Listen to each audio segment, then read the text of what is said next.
Hey guys, welcome back to Student Life. I'm here to talk to you about module handbooks and what's in them. So immediately in the front, you would have all the key information. So that's the module team, a brief overview of the module itself, as well as the learning outcomes. If you need to contact any member of the teaching team or admin, etc., this information would also be available right there. The module handbook also sets out a schedule or timeline. This consists of what topics will be taught in what week, contact time, so that would be when you would actually have classes or the amount of hours you would have physical classes or online classes for, as well as when your reading week or digital week might be if you have one. Following up on schedule and timelines, it also gives a good idea of the plan that the lecturers would employ. If you have multiple lecturers, this would usually show up in the schedule and the timeline which module leader or teacher would be handling what topic.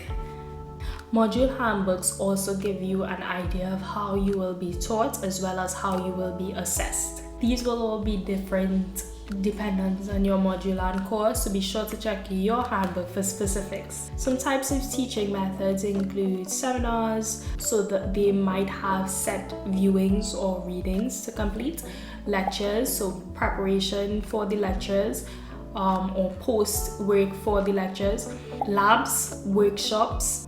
Now, just as teaching methods vary, assessment methods may also vary.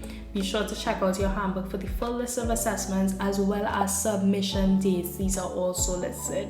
Some assessments are actually included in the module handbook from the get-go. Again, check your handbook to make sure this is so, and contact your tutor or your lecturer if you have any questions regarding this. Many modules might have assessment briefs that are separate from the handbook, so be sure to check that out and read those in full. And again, ask your lecturer or your tutor any questions that you may have regarding this.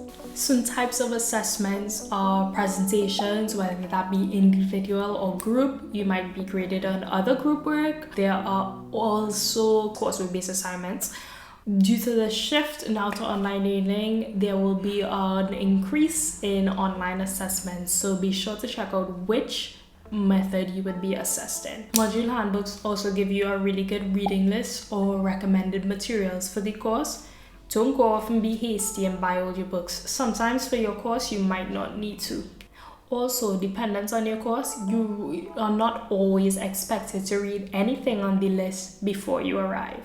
The list can also help you prepare in advance if you use it, and it would eliminate any tedious search for study materials. On the list, there are some core textbooks. You will be expected to engage and read these texts fully because they will form a key part of the information you will gain from the module.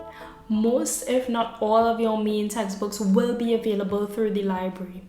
However, if it's not, it can also be requested alongside any additional materials.